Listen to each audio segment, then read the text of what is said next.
Okay, welcome everyone. We're continuing with our series on exploring the soul.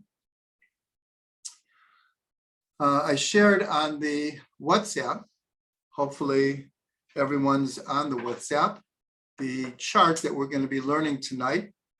I'm going to be sharing this chart for a good part of the class. And this is the main organizational chart from Rav Ginsburg's book, Anatomy of the Soul. That is the book we've been using here. And this is the chart that runs through the whole book. Last week, we introduced the idea that when talking about the anatomy of the soul, we can divide it between powers and garments. And we didn't really explain it. We just introduced the idea that the soul has certain powers, and those powers are only expressed through the garments. And the garments of the soul are thought, speech, and action. And just as a review, Rav Ginsburg used the concept of chashmal to explain about the essence of the soul. Chash, this is this mysterious word in the vision of Ezekiel. Sometimes in modern Hebrew, it's electricity, but in the book of Ezekiel, it's translated as a brilliant color or a brilliant energy. It's really both of them. So Rav Ginsburg explained this very simply that the powers of the soul is chash, and the garments of the soul is mal. Now chash means silent, and mal means speaking. So chash means, as far as the soul is concerned, the powers of the soul, but they're in pure potential, because without garments, without a way to express that potential, they, in a sense, remain hidden. So the part of the soul that is hidden is the part of the soul if it has no way to express itself. And so as important as the powers of the soul is, in a certain way, almost more important are the garments, because that is the way we express ourselves, through thought, speech, and action. And that's where we pretty much left off last week. And now we are going to, hopefully tonight, just do an overview of this whole chart. Now, one thing I did mention already is that we're really not going to go into tremendous depths here, because as we're going to see in a minute, the powers of the soul are identified with the sefirot. And since we had an entire series on the sefirot, and if anyone missed that, you can always go back in the WhatsApp and you have all of the classes recorded there, also on YouTube. So I didn't feel that we're going to go back over a lot of the material that we studied already about the sefirot, because as we're going to see, in essence, that the powers of the soul is identified with the sefirot. Now, as we learn with the sefirot are present and manifest on many different levels. They are what we'll call the DNA of the universe, that God uses the sefirot to create and maintain the world. So it's 10 divine energies, and it's 10 channels through which God creates and maintains the world. And the big chiddush of Chassidut is that these sefirot all are identifying the different parts of the soul. So I'm going to share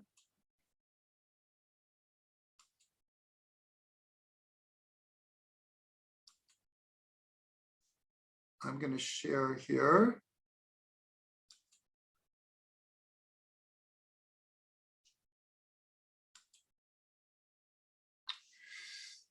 Hold on.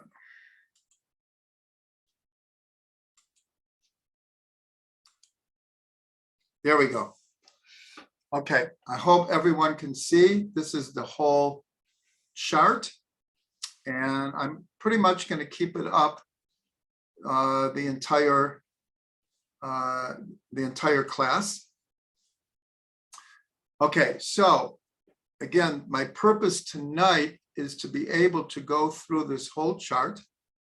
As I mentioned already, it was already posted on yesterday's WhatsApp.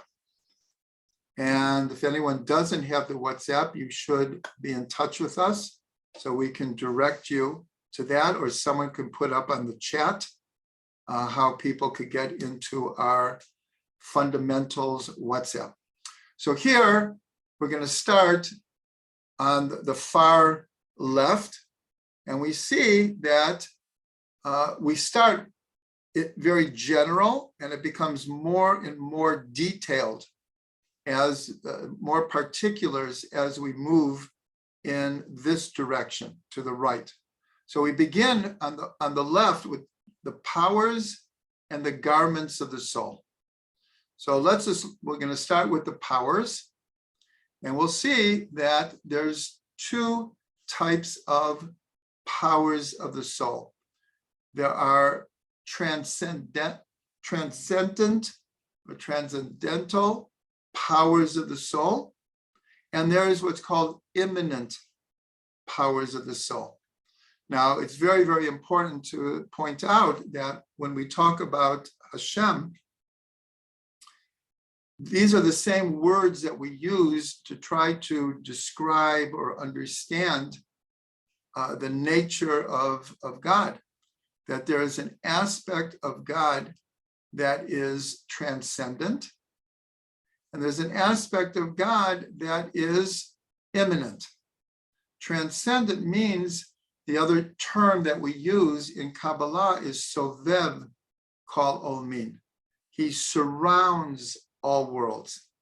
It's a surrounding, transcendental aura that permutes everything, but it's like, if you can use the terminology of far and near, it appears to be more distant from us, more inaccessible.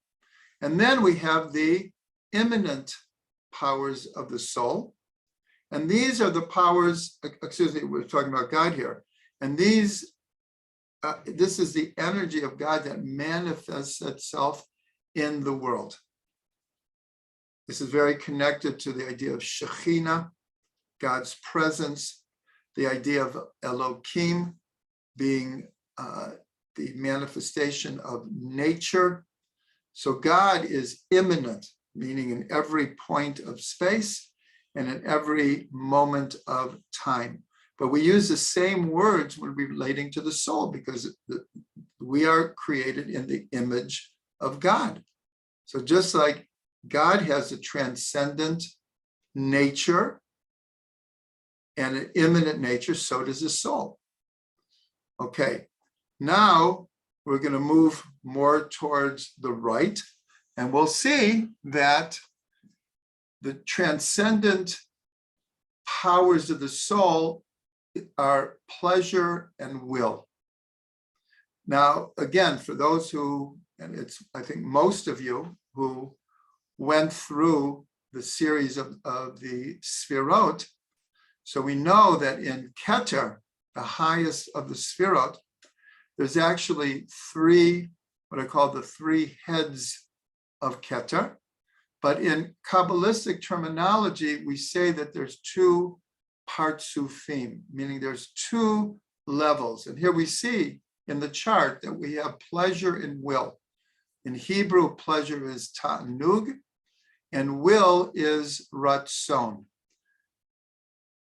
Now, if we go over one more column, we'll see that each of the powers of the soul and the garments of the soul each have a dual way that they express themselves.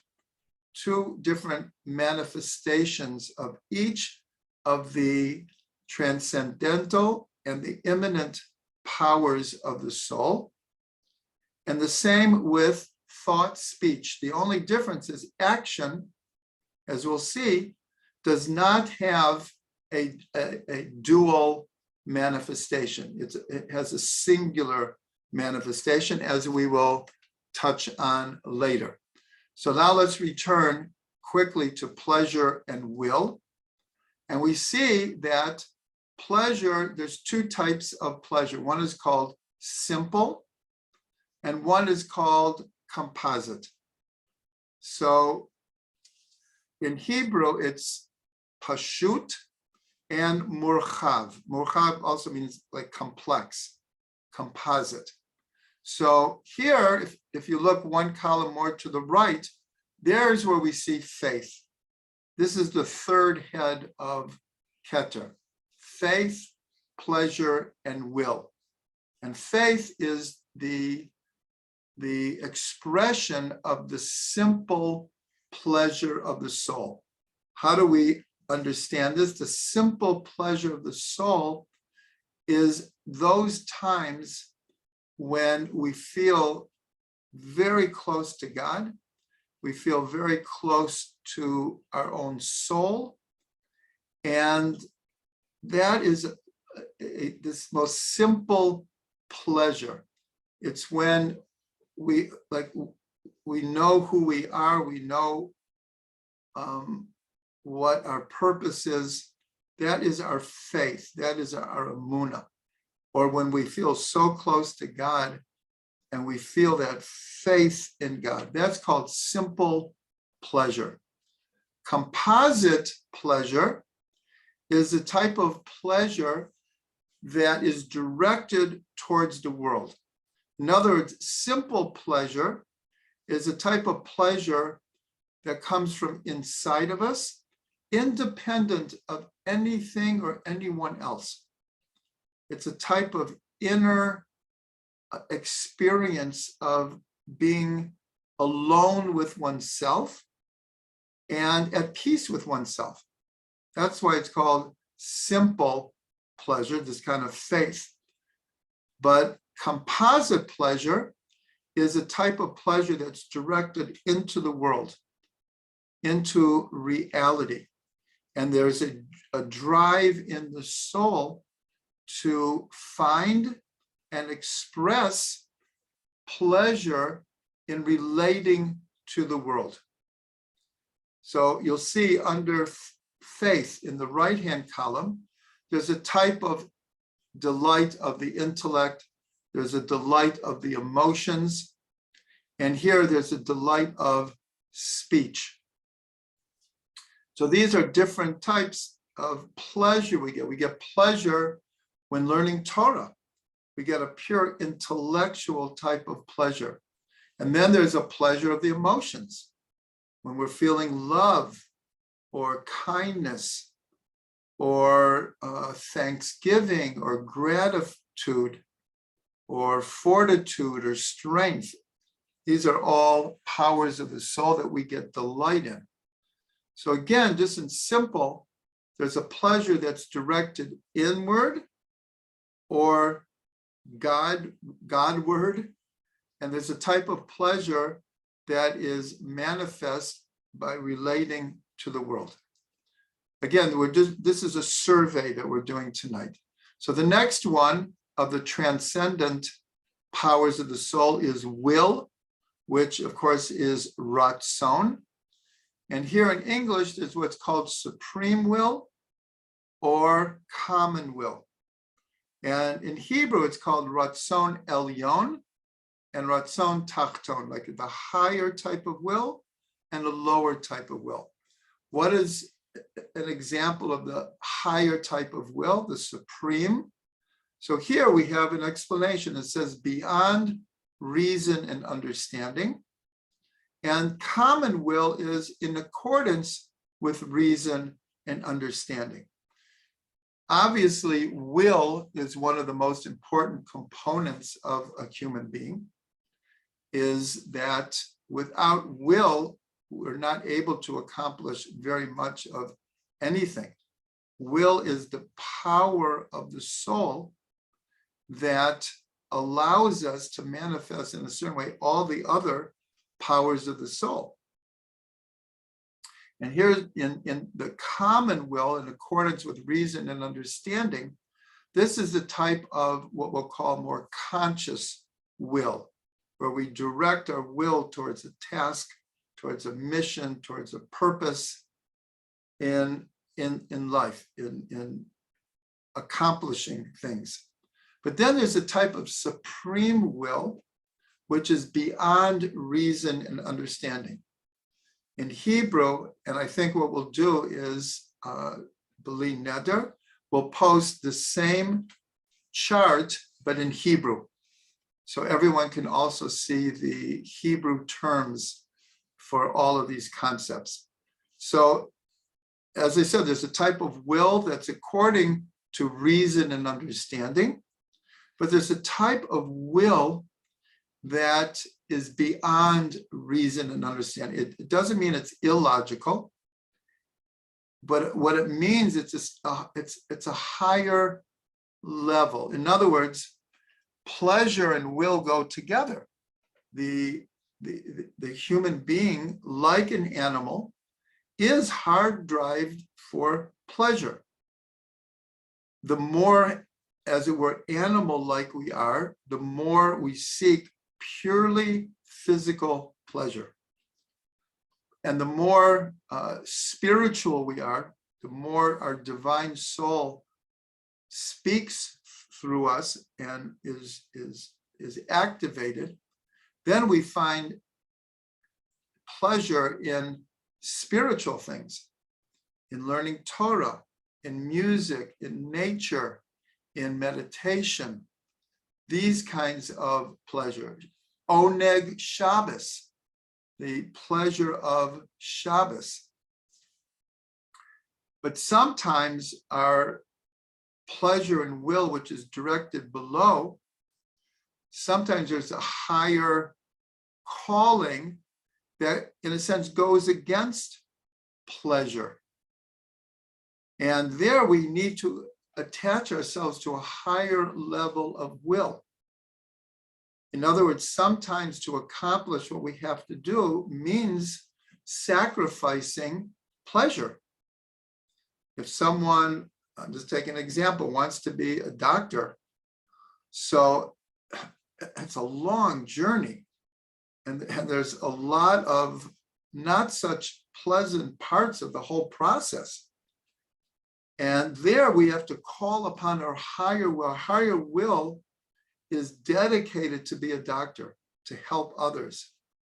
But our lower pleasure and will is like, it's sometimes a battle, because it means sacrificing so much immediate pleasure for a higher goal. So that's the idea of the supreme will that's beyond reason and understanding. Just a person in their depths of their being knows, I want and I need to be, and that's my mission, to be a doctor.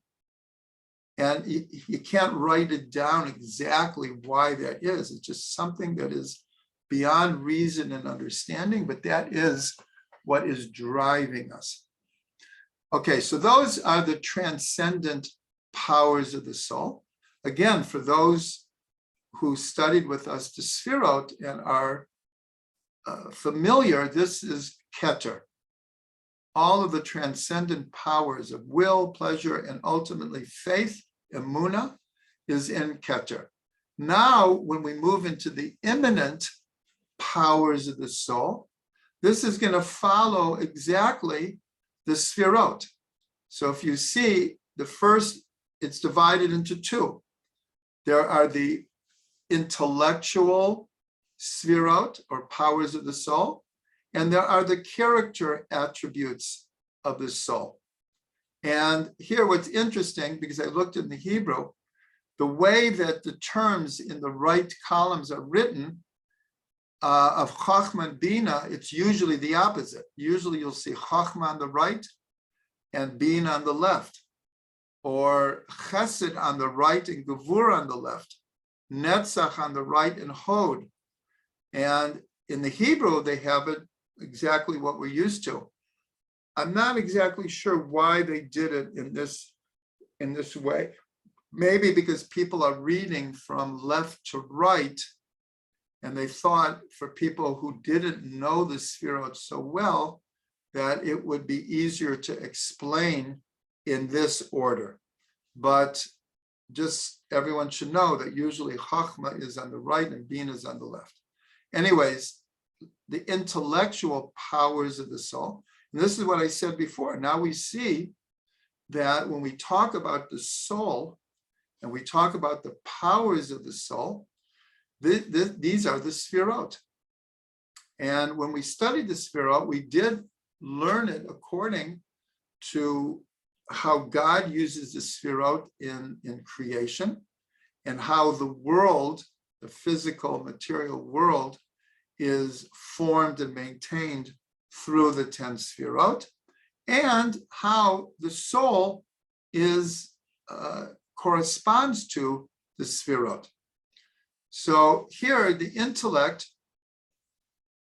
we see that Chachma, Bina, and Dat, meaning wisdom, understanding, and knowledge, has a hidden aspect and a revealed aspect. And here, the hidden, you look on the right, is called Koach HaMaskil, the power of intellect. Now, even though we have these two black lines dividing between transcendent and immanent, we're told that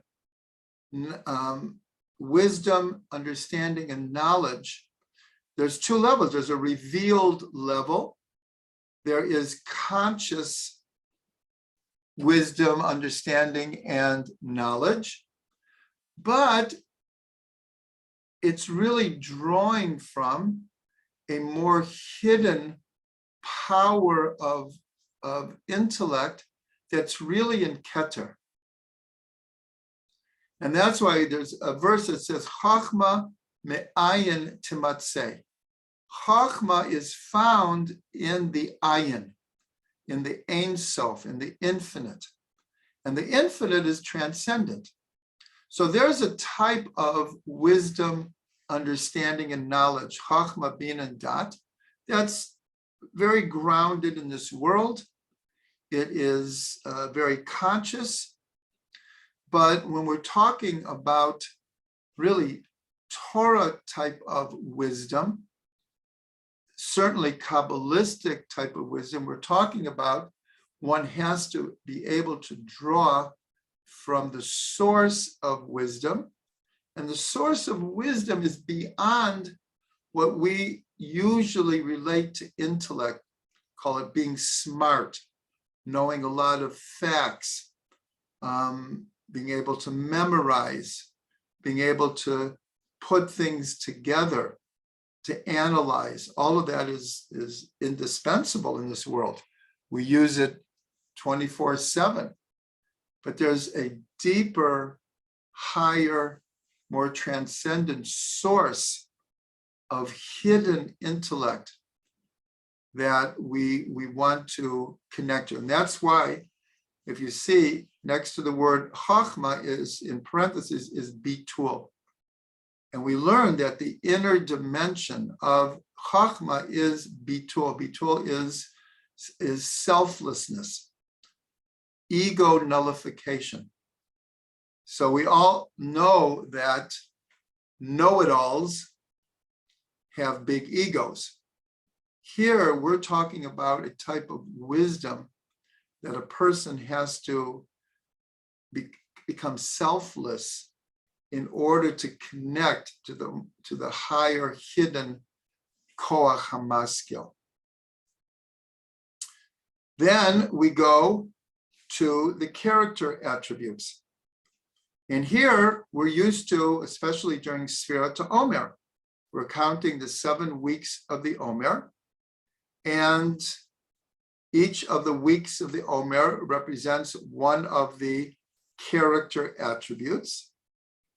And every day of the 49-day count, we're trying to exchange one level of purity for, one level of impurity, the kind of impurity of the slavery in Egypt.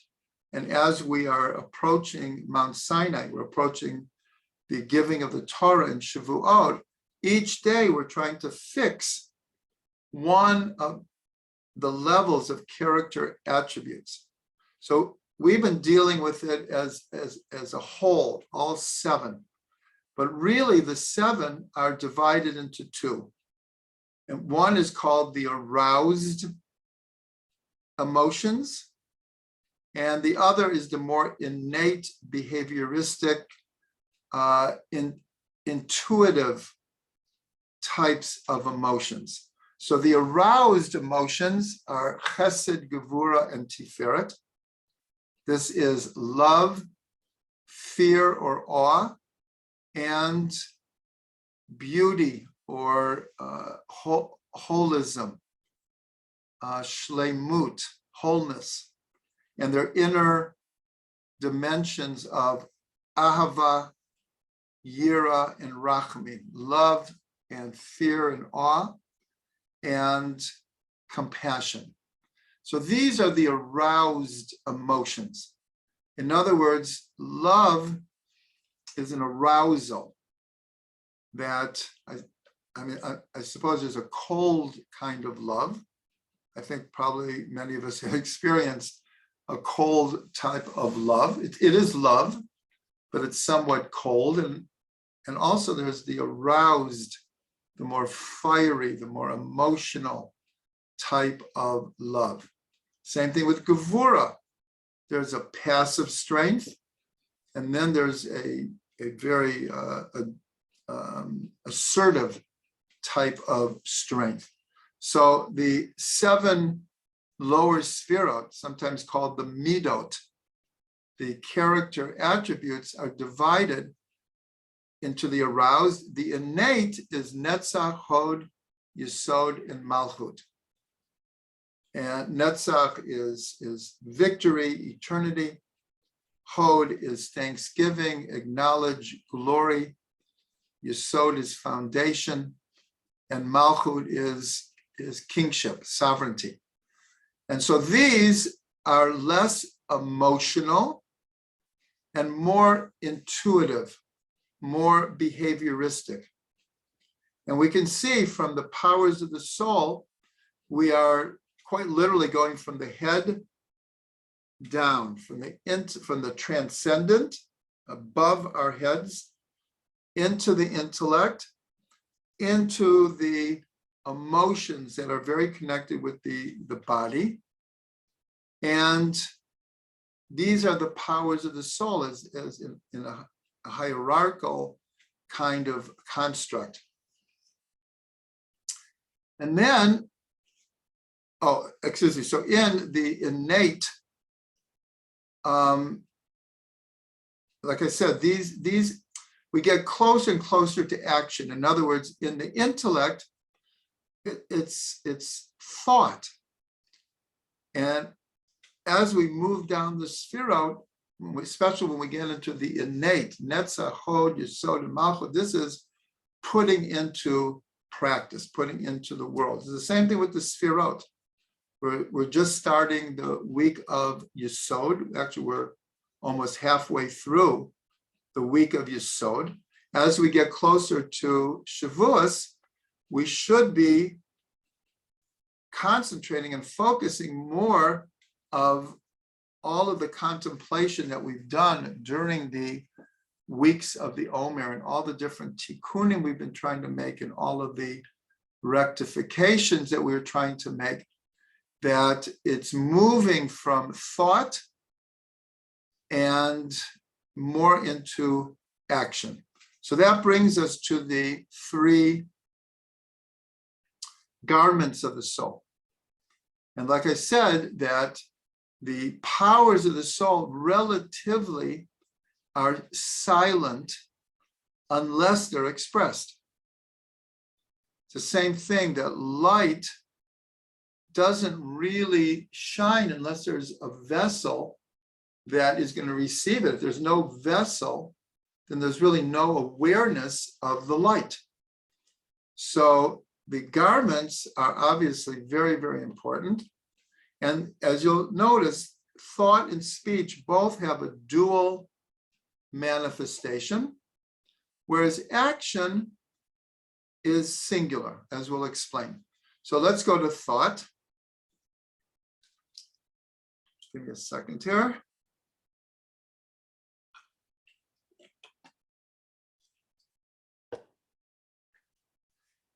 So in thought, there's two types of thought, and I think everyone will understand this very good. There's what's called focused thought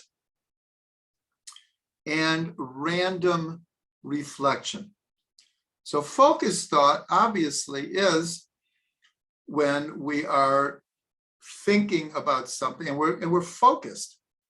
Our mind isn't all over the place. We're trying to remember something, think of something.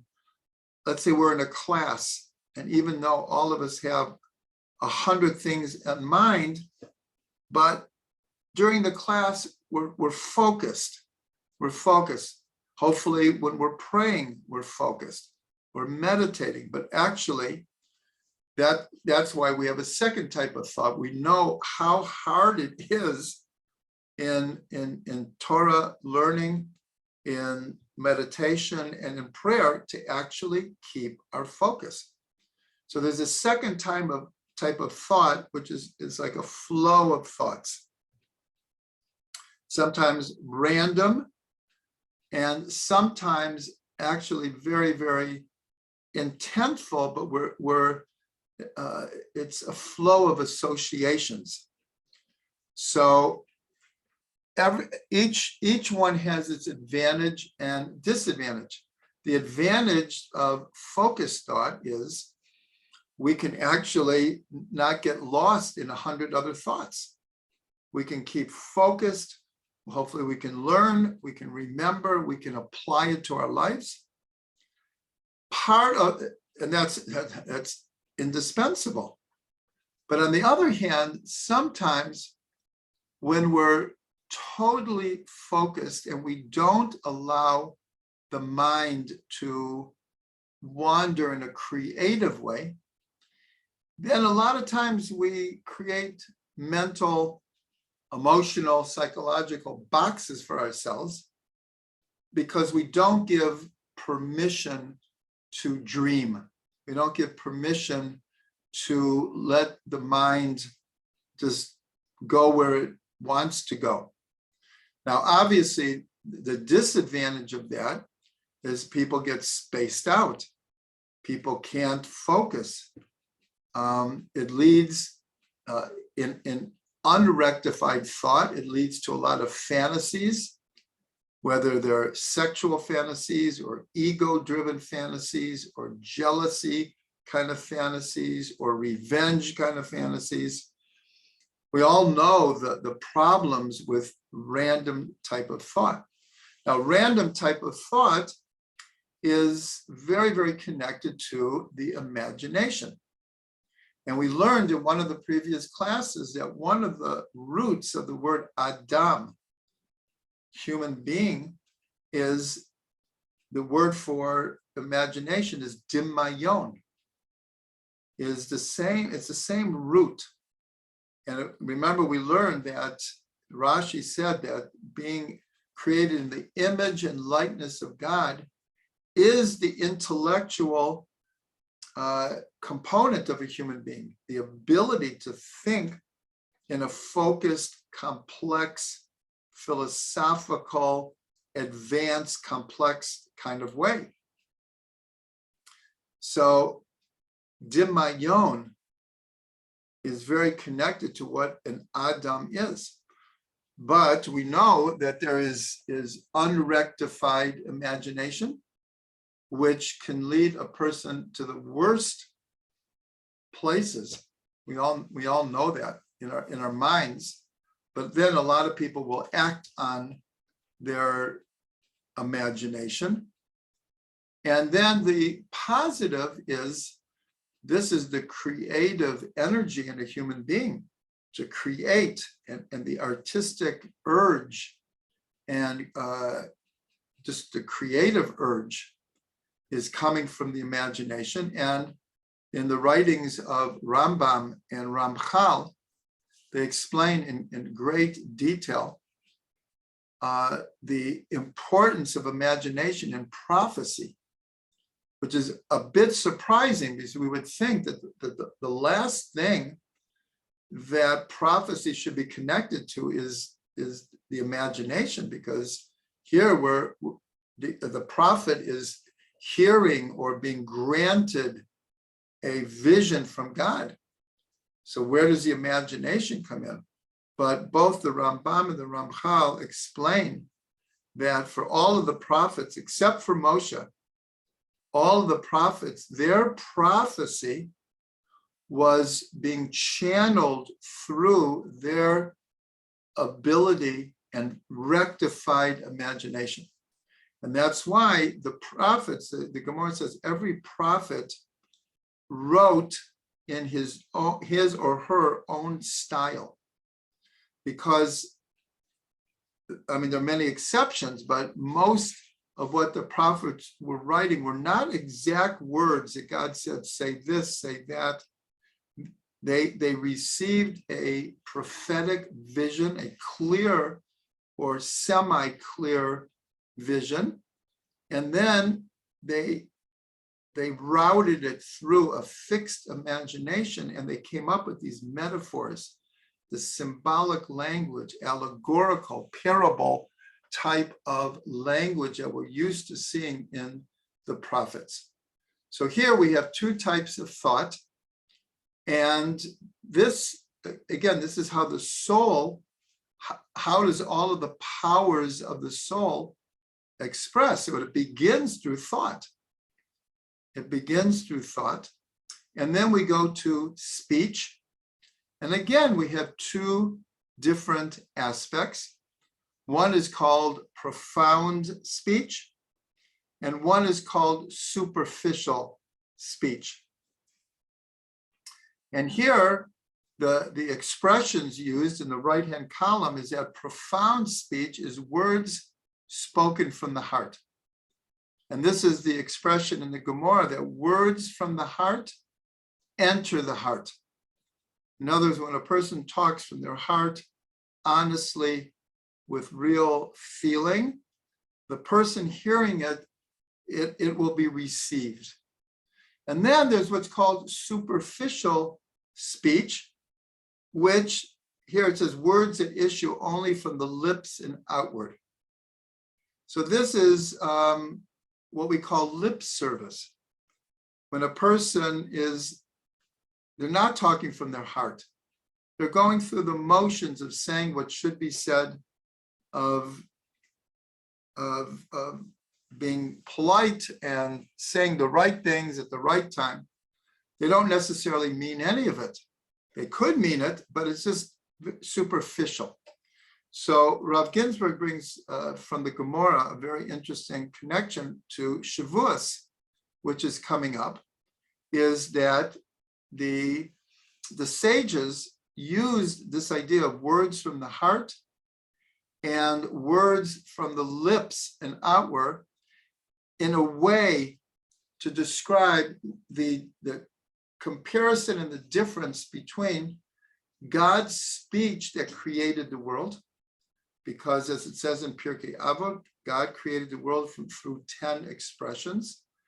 These are the 10 times or 9 times and one general statement where God said, and God said, let there be, and that thing came into being. So the sages, of course, understood this quite literally, that God spoke the world into being, and he spoke it through the Hebrew letters, and what was being created, the word, is the actuality of what was being created.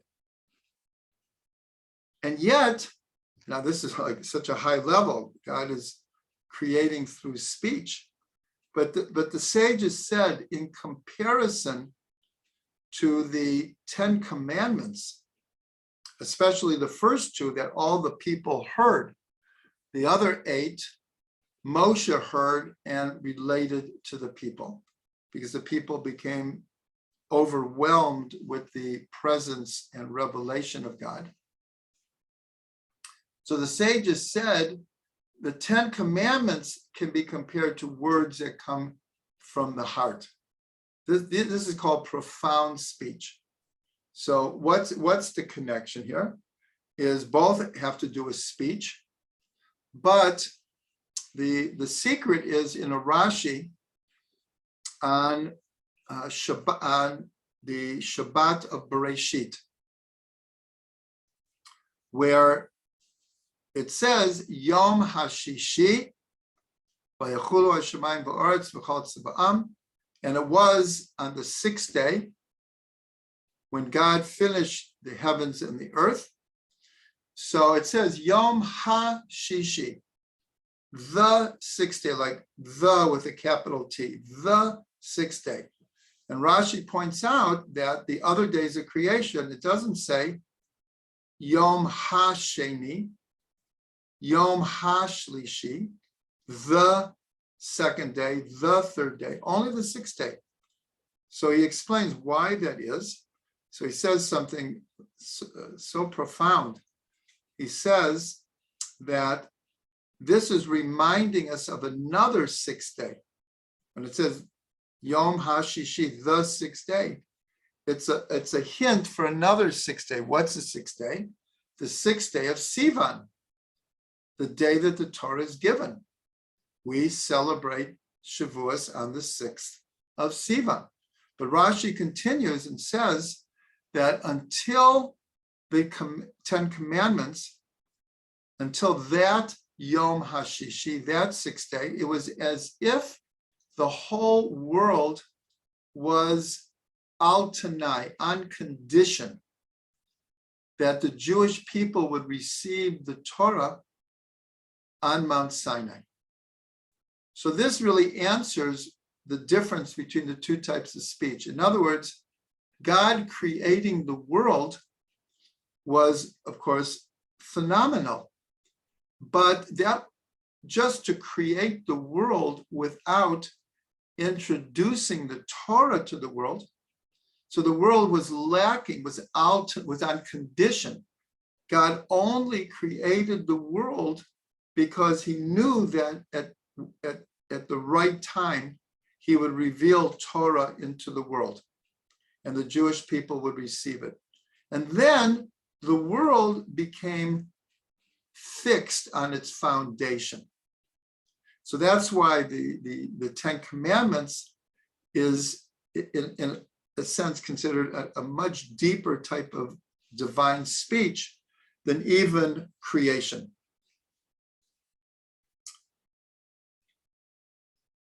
And then we get to action. And here, Rav Ginsburg says this is the only one of all the powers and the garments that don't manifest in two ways. Because he explains, we're not talking about, let's say, good actions and bad actions, or actions that have a lot of intent, kavana, and actions that don't. He said when we get to an action, it's either it's done or it's not done. In other words, let's say lighting Hanukkah candles. So it's possible, and there's stories of Hasidic Rebbes that would stand in front of the Hanukkah candles, let's say holding the shamash, for like an hour or 2 hours in deep thought before they would light the candles. And someone else just lights the shamash, doesn't really think of anything, says the bracha and lights it. But from the perspective of, we'll say objective reality, they both did the same act.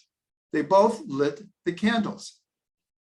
And so the idea was there, kavana there, everything. When we're talking about act and thought, there's focused thought and there's random thought. That was what went into the mitzvah, but with the action is the same action. And he said that the reason for this is very connected to the whole idea of having 613 mitzvot, because it's a level which unites everyone together. In other words, he said, we're not talking morally or ethically, but in a certain level, it doesn't matter if you have 1,000 people and everyone's lighting Hanukkah candles at the same time. So everyone is connected to the same action. The action is the same. If you want to talk about like subjective reality, then we can talk about all kinds of things that are connected to the action. So he was just saying that action is a very unifying idea, because the main, and that's why it says in the Gemara that the action is the main thing. Hamaaseh hu ha'ikar. The action is the main thing. It's wonderful to have all of this kavanah. It's wonderful. But if you don't do the action, all of that kavanah, again, is like the powers of the soul that have no expression. And that's why all of Torah is so mitzvah oriented, because there is something very unifying, that it doesn't matter if it's a man doing the mitzvah or a woman, a child, Sephardi, Ashkenazi, religious, not religious. If someone is doing the mitzvah, there's a unifying factor there. The thoughts might be different. Everything that happens before the action might be different, and everything that happens afterwards. But at the moment of the action, there's something uniquely unifying about the garment of action. So, actually, it's written in the right, equalizing great and small. So here we've done a full review of this chart. And to be honest, I'm not sure where we're going to go next with this mini series. We'll call it a surprise, because it's going to be a surprise for me also, that we got this far, and we'll see what happens in the future.